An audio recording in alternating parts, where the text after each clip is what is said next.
Chegando conosco agora, Reginaldo Nasser, para a gente falar um pouquinho da cena internacional e, por que não, do meio ambiente também, que é um assunto internacional. Querido Reginaldo Nasser, tudo bom com você? Tudo bom? Tá me ouvindo? Pode. Tô vendo, tô tudo bem. Espero mesmo aí com Tudo bom? você. Olha só, eu queria começar, Nasser, te perguntando sobre a visita do Lula. A visita, não é uma visita, ele foi convidado para a Sim, reunião do G7. Eu até vou dar um bastidor que você deve saber, mas para o nosso público aqui, o Lula não queria ir, né? Porque acho que o primeiro convite não convenceu ele, porque ele não quer perder tempo, ele não quer ser, como é que se diz? Decorativo, né? Como o Temer. E aí convidaram direito, falou assim, não, você vem, vamos lá. E ele está com uma maratona de nove encontros bilaterais. Acho que é o grande personagem desse G7. Comenta para a gente um pouco esse encontro do Lula com essas economias que estão passando por problemas também nesse momento. Reginaldo Nasser, bem-vindo. obrigado. Bom, há 14 anos, né, que o Brasil não participa. Foi em 2009 com o Lula e, portanto, é um retorno aí importante, um momento complicado, complexo, mas por isso mesmo desafiador e acredito que o Lula vai ter um papel, ainda que convidado, como você disse, formalmente, mas convidado, tem um papel importante. Acho que, em primeiro lugar, G7, claro, continua sendo importante. É interessante, quando você vai procurar definições, fala os mais industrializados, os mais desenvolvidos, os mais democráticos, né? Mas política internacional se faz com poder relativo, né? Então, sempre comparando. E o G7 hoje não é o mesmo de 2009. Hoje, o PIB dos BRICS já passou o G7. Né? Uma curva descendente, outra curva ascendente, e já passou, e vai deixar para trás. Claro que capitaneado pela China, mas de toda forma é outro momento. Né? Se você olhar também, além desses convidados que estão lá do BRICS, outros países, né? A Índia e a Indonésia vão estar lá também. A projeção que o FMI faz de PIB para 2024, entre os 10 mais estão lá. A Indonésia, Índia, Brasil, claro, China, Estados Unidos, mas esses países estão aparecendo lá. Então, em termos de poder relativo, diminuiu, né, consideravelmente. Né? A outra questão que eu acho que cabe destacar aí é essa, vamos dizer, a disputa, a competição com a China, né?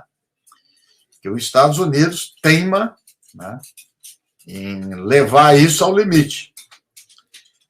Alguns veem essa competição entre grandes potências como natural, sim, que é uma decorrência. Eu não acredito nisso, é uma escolha. Inclusive, vários personagens do establishment norte-americanos são contrários em competir, que deveria se aproximar da China. Mas isso começou lá no Obama. Obama, no primeiro documento estratégico do governo Obama, ele disse que tinha que voltar para a Ásia. A China era a grande questão. Né? Então, isso tem unido democratas e republicanos. Né? As pessoas querem comparar com a Guerra Fria, tem alguma semelhança de competir por áreas, mas é muito diferente. Veja só, Conde, os 7 que estão lá, né, das maiores economias, todos eles têm a China em primeiro ou segundo lugar de parceiro comercial. Então, é Os uma Estados situação. Unidos estão emparedados, né? Estados Unidos, mas os outros, França, Itália, todo mundo. Então, como é que você vai? Uma situação meio estranha, competir com aquele que você está. Então, esse é um aspecto. E acho que vai aparecer, até porque o G7 está acontecendo no Japão, e aí toda a disputa aí com a China, né? A disputa de influência e tudo. Até um parênteses aqui, é interessante trazer isso. Eu vou participar de um congresso em Cuba, final do mês, que é 200 anos da doutrina Monroe. Né? E a doutrina Monroe que dizia América para os americanos e tudo, mas que era de área de influência. Os Estados Unidos queria, né, a área do hemisfério, e depois os Estados Unidos começou a levar a doutrina Monroe para o mundo, ou seja, globalizar a doutrina Monroe. E é interessante que o Japão queria a doutrina Monroe em 30. Né? Os Estados Unidos quer, nós também quer. A Ásia para os japoneses, né? Ali para os asiáticos. E ali era a China. E aí ele dizia, porque a China estava sendo usada pelos americanos, né? Agora inverteu. Há anos fala da doutrina Monroe da China, que vai dominar. Então, ali o Sudeste Asiático, ali tem muita competição, mas vai aparecer o tema. Né? Outro tema, óbvio, a guerra da Ucrânia, né? A Ásia para os asiáticos, a doutrina Monroe chinesa. O Reginaldo Nasser, vai para Cuba, Reginaldo Nasser. Você vai para Cuba mesmo. Que maravilha. Ô Nasser, qual que é a simbologia desse G7 ser em Hiroshima? Eu sempre me pergunto, acho que a gente até conversou sobre isso antes, porque os Estados Unidos foram o único país que lançou a bomba atômica contra civis, né? E eu não vejo ninguém, digamos, lembrar desse evento apontando o dedo para os Estados Unidos. Quer dizer, é sempre assim, aquela coisa, o Biden foi até lá agora colocar flores lá e tudo mais. Quer dizer, a maior atrocidade cometida, né, ou uma das maiores, passa batido. E o Japão se tornou um protetorado também dos Estados Unidos, né? É uma coisa até vergonhosa. Fala um pouco sobre essa simbologia para a gente. Olha, Conde, você sabe que você tem razão. Um dos maiores estranhamentos que eu tenho no mundo é isso. E é um tempo, essa coisa dos Estados Unidos jogar Hiroshima e Nagasaki, quer dizer, no intervalo de 5 dias. Né? Você falou de matar civis, não tem como não matar. Quer dizer, jogou dentro de uma cidade, sabia disso. Quer dizer, não foi uma consequência inesperada. Portanto, eu estou com aqueles que definem, não é só como um ato de terror. Deliberado. Né? E isso teve uma época, me inculcou muito, E eu comecei a ler um pouco sobre isso. Né? Você vê que só na década de 70, olha só, mais ou menos, um dos primeiros filmes do Japão que trazem a questão é do Kurosawa, que como é que é? Algo em agosto, né? Sensacional o filme, né? Do Kurosawa, muito sensível, muito. E ali o Kurosawa traz um negócio de geração, não sei se você lembra, porque dos personagens, os avós viveram em Hiroshima. Então, muito triste, não comentava, ficava calado. O filho era um empresário que tinha negócio nos Estados Unidos, que não queria saber disso. E os netos tentaram resgatar a história. Começaram a visitar e levantar a lebre. Esse filme do Kurosawa retrata muito bem a história lá. Eu li, você sabe que até década de 70, 80, grande parte da opinião pública ali, tudo, ou não queria comentar ou não sabia direito o que aconteceu. É muito louco isso.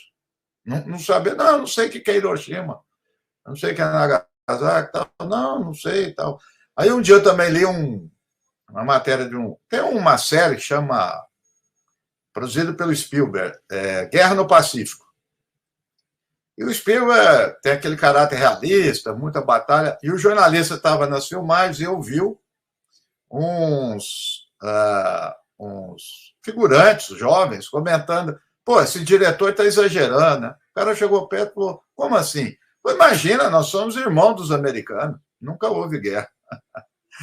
Então, os Estados Unidos, quando tem que admirar, eles conseguem fazer uma lavagem cerebral. Lavagem cerebral, né? Uma lavagem cerebral. E no encontro em Hiroshima, os Estados Unidos posam como heróis. Herói, fala em paz. E veja, deveria levar isso em consideração, porque gostando ou não do Putin, gostando ou não do regime da Rússia, a Rússia é um poder nuclear. E a questão está colocada, voltou a ser colocada. Você fala na sua coluna no Carta Capital do fantasma nuclear também. Será que esse tema vai ser tratado ali em Hiroshima, Reginaldo? Não, duvido. Né? Duvido. Os Estados Unidos não vai fazer isso nunca. E os outros também não vão fazer nada. Agora, o Lula é um cara que pode colocar isso no cardápio. Não, eu acho que pode, mas é que tem tantas outras, assim, tem outras coisas mais a curto prazo que eu acho que ele vai se voltar mais para isso, né? Acho eu, né? Mas essa questão nuclear, ela interessou para os europeus quando estava ali no fronte, né, entre União Soviética e Estados Unidos. Estou vendo uma série se reporta a década de 80 na Alemanha, era uma grande preocupação. Acabou ali, eles não estão nem aí, né? Nem aí. Então eles. Ô Nácia. Rapsódia de Agosto, alguém colocou aí. Tem uma notícia. Como é que é? Rapsódia de Agosto, o filme do Kurosawa, né? Sensacional. Tem uma notícia de que o Zelensky vai para o G7, assim, meio de surpresa, é a coisa que ele costuma fazer, para tentar convencer Brasil e Índia, se não me engano, ao apoiarem. A gente viu uma visita recente do Celso Amorim para o Zelensky, inclusive a fotografia não saiu, né? Porque acho que até pedido do próprio governo brasileiro que não queria que a Ucrânia fizesse propaganda com a visita do Celso Amorim. Oi? Não sabia. Houve um bastidor assim, nós não queremos que tenha muito alarde, né? Agora, faz um balanço para a gente dessa visita do Celso Amorim e da situação presente da Ucrânia, se mudou alguma coisa de alguns tempos para cá, porque tá chegando mais um inverno, né? Quer dizer, a Europa vai passar agora por o verão e depois vem o inverno, né?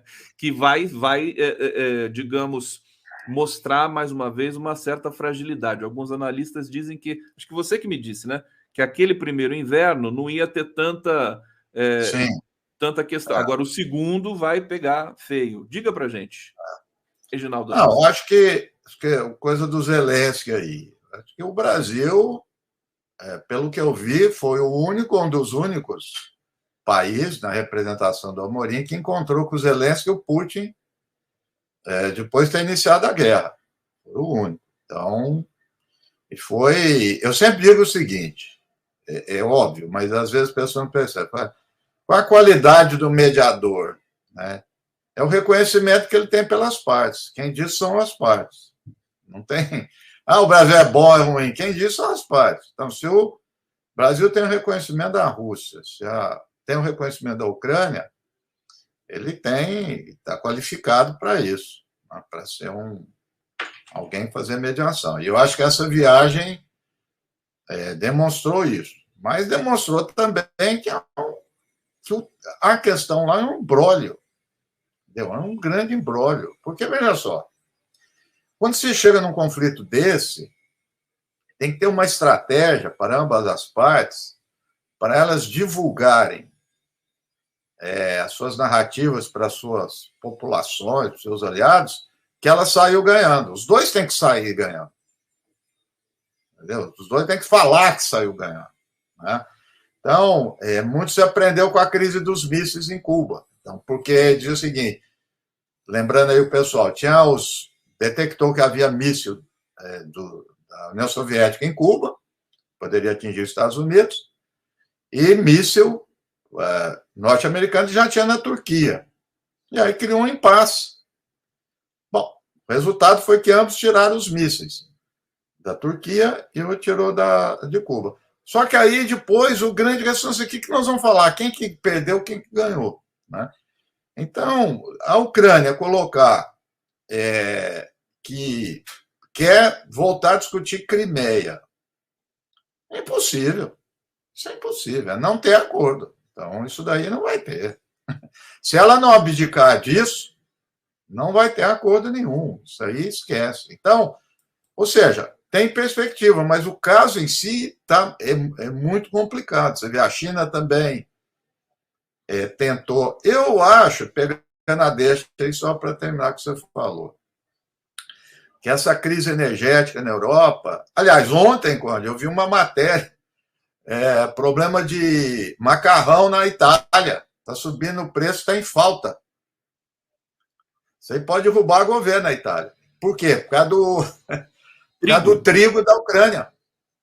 Então, começa a aparecer. Então, a minha hipótese, eu tenho falado, minha hipótese é o seguinte: são as opiniões públicas dos países ocidentais e dos Estados Unidos que vão questionar os seus governos se arrefecem o apoio e aí avança, porque a Ucrânia está empoderada, está chegando arma lá que não para, vai fazer uma contraofensiva. Então, quando tiver isso... Vai acabar virando uma potência bélica na Europa, né?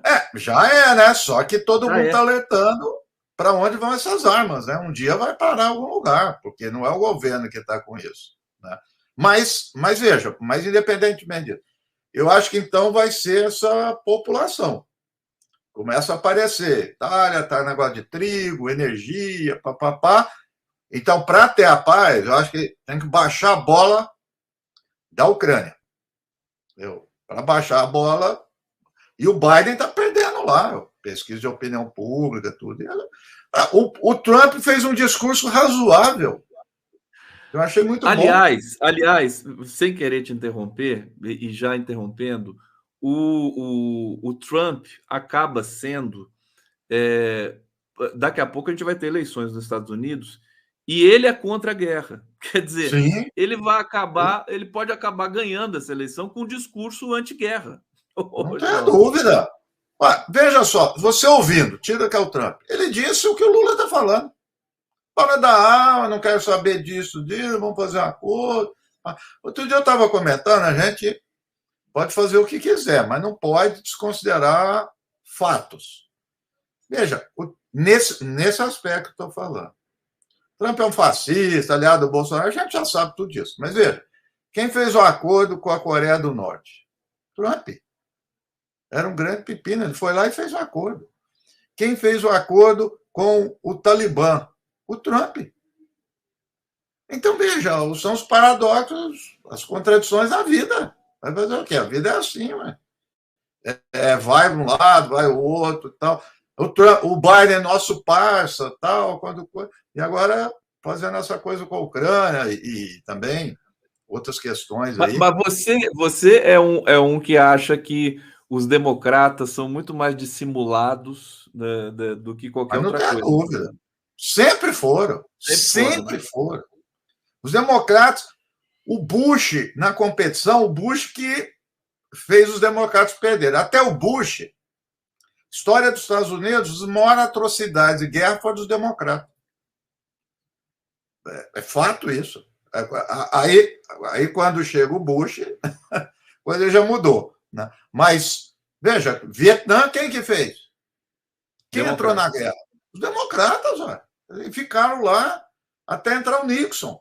Com todas as críticas que tem o Nixon, o Kissinger, tudo, eles pagaram o pato, né? Porque 10 anos depois eles pegaram o governo que já estava envolvido até o pescoço.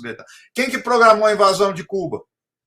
Porque depois falaram, seria o Eisenhower, não sei o quê. O Kennedy deu autorização para fazer a invasão de Cuba, Baía dos Porcos. Entendeu? Então, está cheio de casos dos democratas. Cheio. Então, eles têm esse lado bélico, que é o lado bélico do seguinte: eles querem que o mundo adote a forma de agir, de pensar, tudo dos Estados Unidos. Né? Olha, os republicanos... O mundo não dá volta, você sabe, dá cambalhotas, tanta coisa que a gente está vendo, inclusive o Deltan Dallagnol caçado, né? Depois de tudo que aconteceu e o Lula presidente. Mas eu não duvido, depois que eu vi aquela fala do Trump, que o Trump daqui a pouco vença as eleições nos Estados Unidos e o Lula converse com o Trump Né? Não tem dúvida, olha. Não tem a menor dúvida. Ô, Conde, deixa eu te falar uma coisa. A questão é o seguinte, eu tenho notado isso porque a gente está falando. Até um tempo atrás, principalmente aqui no Brasil, uns 10 anos, tudo, relações internacionais, e isso que eu vou dizer não é absoluto, era equivocado, não olhava para a dimensão interna, que é a chamada tradição realista. O Geisel estabeleceu relações com a China, estabeleceu relações com a Alemanha Oriental, apoiou a guerrilha comunista da Angola. Veja o que eu estou falando, não foi o governo.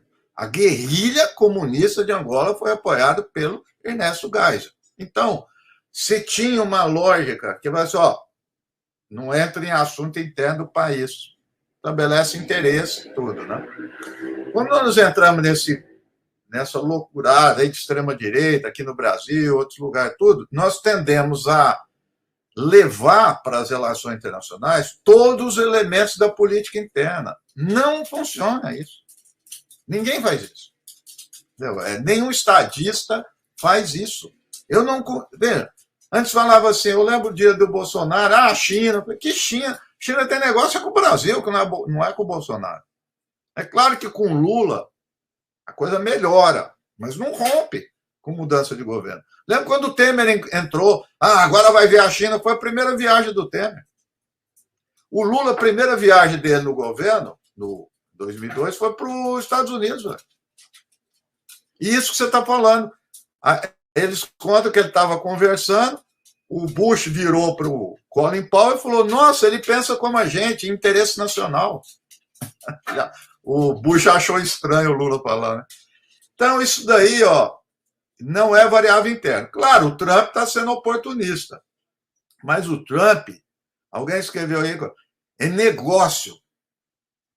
Ele entrou no governo e ele falou, o que é essa guerra aí nesse lugar chamado Afeganistão? Vamos embora disso, nós estamos gastando dinheiro, vamos pegar dinheiro em outro lugar. Ele falou desse jeito, encontra um jeito da gente sair disso aí e tal. É mentalidade de cassino, né? Eles falam. Ele não tem essa coisa de... não é que ele é bonzinho, nada, mas não tem. Então, quando teve a história da Síria, eu lembro, teve o atentado o general, isso sim, foi com o Trump, o general iraniano, né, que assassinou. Mas não é ação de ocupação. Aí, quando foi jogar uma bomba lá na Síria, ele avisou o Putin para tirar os russos. Então, assim, tudo meio negociado. O Trump, né, sempre teve relação boa com o Putin, né? Tem essa história também. Sim. Eu estou achando que, quer dizer, se esse conflito não houver nenhum desenlace nos próximos meses, né, e for chegando perto da eleição dos Estados Unidos, a probabilidade do Trump vencer, acho que vai ficar cada vez maior. Né? Acho que existe um... Diga. Eu tive numa reunião aí na Perseu Abramo, tem uma sindicalista americana de esquerda, muito boa. E ela falou para a gente, eu entendo, então, assim, só para ter um cuidado com isso. Ali, parte interna dos Estados Unidos, é claro que o Biden não tem pior que o Trump. Não é pior, de jeito nenhum. Ele não chega a ser um apoiador de sindicalismo, mas ele não se opõe ao sindicalismo. De forma nenhuma. Outra coisa, o Partido Democrata, segundo ela, desde o início do século XX, foi o momento que tem mais esquerda dentro do Partido Democrata. Parece que chega a 45%. Socialistas, sim, vinculado ao coisa, dentro do Partido Democrata. Então, assim, tem um lado, é isso que eu estou falando da contradição das pessoas e da vida. Tem um lado de um avanço que houve e que está havendo. Né? Outro lado tem essa polarização, que avançou também a extrema-direita, como aqui, são as polarizações. Essa turma da esquerda está numa situação complicada no Partido Democrata, porque eles têm uma postura diante da guerra da Ucrânia diferente da do Biden. Ao mesmo tempo, eles se sentem mentolidos, vão falar isso, vão associar com o Trump. Né? Então, eles estão numa posição muito incômoda. Agora, internamente, ela diz, A condição econômica dos Estados Unidos melhorou, das pessoas classe média. Então, assim, nos Estados Unidos, a gente olhando pela política externa, é isso que nós estamos falando, mas pela política interna, não. Ele deixa a desejar, é verdade, mas nem compara com aquela tragédia que era o Trump. Então, mas o Trump foi internamente, ele, o trabalhador, né, estadunidense, eu não me lembro de estatísticas, mas aprovou o Trump, né, porque ele pensava mais na economia dos Estados Unidos, ou estou enganado? Não, na primeira, né? Na primeira eleição. Sim. Não, depois ele perdeu para o Biden. O Biden avançou. O grupo em torno do Bernie Sanders foi muito importante na eleição. Eles cresceram, eles tiveram postura. Mas ele tem, diferente do Bolsonaro. Eu sempre falei isso. O Bolsonaro não tem. Ele tem um apelo para a classe trabalhadora, que é a nacionalização de emprego. Ele tem um apelo. Ele tem um apelo forte. Agora, para concluir, esse negócio que nós estamos falando aqui, eu não sei se vai entrar aí no tema, mas se aplica à Turquia também. Entendeu? Então, assim, não é um problema fácil. Hã? Estava com a Turquia na cabeça, pronto para perguntar para você se você estava acompanhando lá. É o mesmo problema. Ou seja, o Erdogan oscila, né? Durante a história dele, as alianças. Já teve aliança com os curdos, se afastou dos curdos, ali uma parte da esquerda, vai para a direita, ele vai para... Né? E o outro lá, até treinei para falar Klidar, até coloquei lá no YouTube. Não é fácil falar o nome dele. Clidarlo. Puta, já esqueci o nome. Eu vou pegar. KLC, cedilha aqui. Bom, mas enfim. Esse é a oposição ao Erdogan, que tem 13 partidos. 13 partidos. 13, 14 partidos. A oposição ao Erdogan, vamos dizer assim, é que nós aqui nos identificaríamos. De política interna, mais crítica, mais à esquerda, tem gente direita, mais gente do centro, uma grande lista.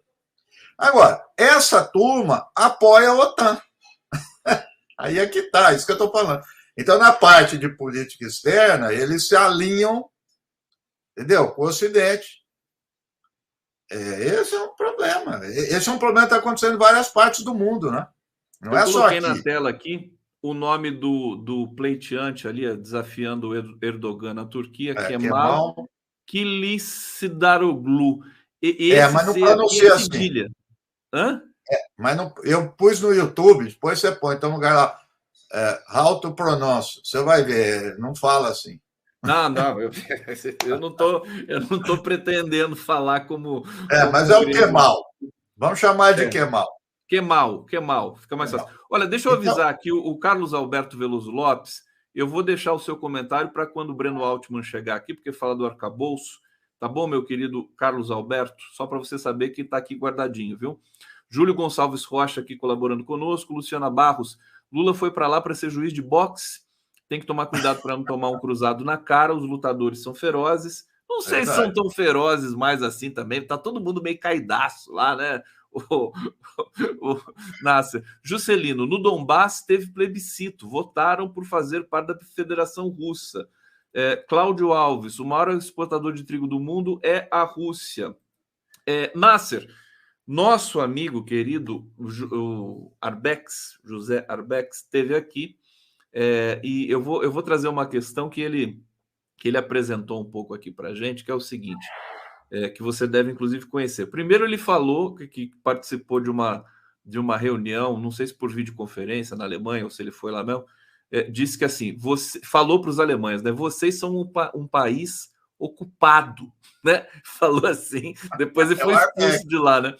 Vocês têm 280 bases dos Estados Unidos, vocês são uma potência ocupada, né? E os alemães não quiseram aceitar essa realidade. Bom, isso é uma coisa.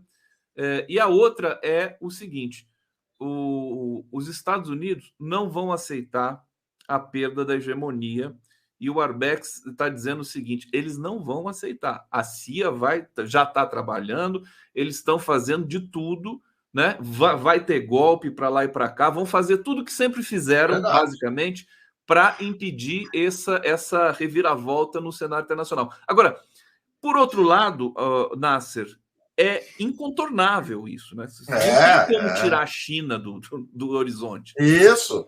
Bom, o Ibex tem boas percepções aí, tudo, mas eu vou chamar a atenção dele, porque se ele vai dizer que eu sou determinista, mas se eu voltar ao Marx, são a infraestrutura, são as condições materiais do mundo. A CIA vai mudar isso daí. Claro, vai dar golpe, sim, eles vão fazer isso, não há dúvida nenhuma. Mas é outra realidade, não tem mais, quer dizer, não tem controle disso mais, né? Quer dizer, dessa mudança. O que alguns, eu estou dizendo de gente de centro, de direita nos Estados Unidos, não extremo direita, está dizendo o seguinte: se conforma com isso, com essa situação do mundo, e procura tirar proveito. Quer dizer, o que muitos, inclusive, disseram na Foreign Policy, falaram assim: conversa com o Lula, traz o Lula, não deixa ele escapar, não. Quer dizer, eu contei aqui: Arábia Saudita, Emirados Árabes, né? 10 dos maiores, dos 10 maiores fundos de investimento no mundo, dos 10, 5 estão no Golfo Pérsico. É uma realidade nova, não é só petróleo lá. E esses que estão no Golfo Pérsico não seguem, vamos dizer, o que os Estados Unidos manda fazer. Não é que eles são contra, mas eles não seguem. Então há uma nova realidade. Turquia, nós estamos falando da Turquia, o poder militar é importante, poder econômico. Então, assim, você tem uma nova realidade e os Estados Unidos, a liderança do Biden, não está sabendo lidar com isso. E nem o Trump vai saber lidar. É outro estilo, mas também não vai saber lidar. Então, essa tendência nossa de olhar o mundo com os olhos dos europeus. Materialmente mudou. Porque antes você podia discutir ideologicamente. Quando muitos comparam com os não alinhados, eu também já fiz isso lá na década de 50, era ideologicamente. O que era o Egito? Indonésia naquela época. Hoje a Indonésia está entre os 10 do mundo. Vai estar entre os 10 de PIB. Então, essa realidade é diferente. O Samuel Hutton é inteligentíssimo. Eu xingo ele, mas é inteligente. Então, quando ele falou na hora do conflito de civilização, o pessoal fica discutindo religião. Não era isso que ele estava falando. Isso é uma disfarce. Ele estava vendo que esse mundo estava ascendendo. Ele diz assim, no prefácio do livro dele, Choque de Civilizações. Então, qual é a grande questão?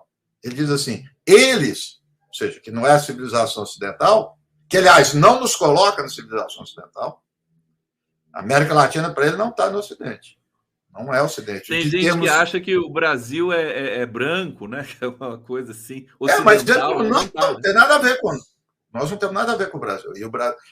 Então, ele diz assim: esses aí, os outros aí, sempre foram objeto na história. É colonialismo do humano. Agora, há um grande problema. Eles querem ser sujeitos. É essa a questão. É essa a questão. China, Índia, Indonésia, Brasil, tudo colonial, foram tudo colonizados. E agora eles querem ser sujeitos. Estão todos muito assanhados, o que é ótimo. Quer dizer, a Indonésia é uma economia fortíssima, todos cresceram, né? Todos querem entrar para o BRICS. E aí, responsabilidade do Lula, né, o Nasser, porque todo mundo converge para o Lula. Quer dizer, ele é um chefe de Estado que já é conhecido de outros tempos, que tem uma história pessoal que é cinematográfica, evidentemente. Então, ele ganha muito mais, digamos, legitimidade para fazer a diplomacia desse novo chamado Sul Global, né? Agora, deixa eu só trazer mais um problematizador para você. Os Estados Unidos, eles estão ali marcando presença no Estreito de Taiwan, estão armando Austrália, Nova Zelândia, tem uma história de um submarino que acho que eles mandaram lá para a Austrália. Eles vão fomentar um conflito com a China, isso já está em curso, né, Nasser? Isso pode, enfim, acho que é imprevisível, né, o que pode acontecer se eles, inclusive, tocarem na ferida que é Taiwan, que eles já estão fazendo isso, né? eu custo crer que eles vão fazer isso, viu? Custo crer que eles vão fazer isso. Eles vão instigar tudo, até porque é isso que eu vou voltar aqui. Tem, gostando ou não, tem opinião pública e tem dissenso nisso, dentro dos Estados Unidos. Né? Os Estados Unidos age, quando ele age com hegemonia interna, sai de perto. Mas ele não está. Né? Outro dia saiu uma pesquisa, 60% dos republicanos são contra esse apoio à Ucrânia. Ainda é alto nos democratas, 75% de apoio. Né? Então, a opinião pública, para ir a uma coisa da China, é mais barra pesada que esse da Rússia. A Rússia é o aliado menor, a China não é outra coisa. Eles vão ficar fustigando. Isso aí não tem dúvida nenhuma. Mas o que eu queria pegar isso que você está falando e voltar a uma outra questão, que é o seguinte. Veja, tem o aspecto dos recursos. O Raymond Aron, que não era marxista nem nada, mas muito inteligente, grande debatedor do site, quer dizer, tem a potência e tem poder. Potência é quando a gente dá o dado objetivo. O país tem PIB, o país tem tantas armas, tudo você faz uma radiografia, dá potência. Poder é capacidade. É você conseguir pegar isso e fazer com que você tenha influência. Não é automático. Não é só porque tem poder militar vai resultar em... É uma condição necessária, mas não é suficiente. Então vem essa parte, né, que o marxismo, o Gramsci, fala da hegemonia. É você dominar as mentes. Né? Você tem um projeto que vai passar para os outros. Os Estados Unidos, não podemos desprezar, teve isso. Isso que é o caso da Alemanha e do Japão. Veja só o que eles falam. Eu leio muito eles lá. Quais foram os dois maiores inimigos dos Estados Unidos de guerra? Alemanha e Japão. Estou reproduzindo o que eles dizem. O que nós fizemos com eles? Reconstruímos. O Alberto Léo ocupou mesmo, mas ocupou e reconstruiu. E fizemos a imagem a nossa semelhança. Então, se você sair na rua na Alemanha, se você sair na rua no Japão, a ideologia deles é norte-americana. Então, não é só que... É lógico que tem um poder militar. Não tenho dúvida nenhuma, está lá ocupado, o Arbex tem razão. Mas a outra parte, que é um desafio, é que eles dominaram ideologicamente. Os alemães pensam, grande maioria, quer dizer, não tem lugar para uma... Hoje para uma esquerda lá, assim, uma esquerda combativa como já teve no passado. Né? Não tem. Entendeu? E como no Japão também. O Japão não tinha um partido comunista, não tem mais nada, acabou. Eles conseguiram. Então, são dois aliados, são dois grandes aliados dos Estados Unidos que seguem rigorosamente a ideologia norte-americana. Agora, isso é uma coisa. Essa mesma coisa do Japão e da Alemanha não pegou nos outros.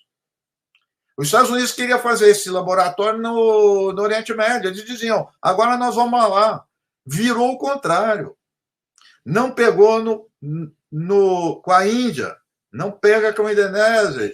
Então, assim, esse outro lado do mundo não está com os Estados Unidos. É que está. Não está na mente. Pode fazer uma aliança. É aquela história do Garrincha, né? Precisa combinar com os russos, no caso dos Estados Unidos, precisa combinar com o resto do mundo que não se dobrou a sua ideologia. Claro. Nasser, deixa eu te agradecer demais. O Breno Altman está chegando aqui também, está prestando atenção no nosso papo aqui. Ele vai desdobrar esse debate aqui, a gente vai fazer. Quero te agradecer demais pela generosidade de vir aqui no Giro das 11. Parabéns pelo trabalho de sempre, que você faz tão bem. Os alunos da PUC, manda um abraço para os seus alunos lá da PUC, que eu sei que você é exigente demais com eles. Obrigado, Nasser. Vamos para a transição aqui no Giro. Até a próxima, querido. Tudo de bom.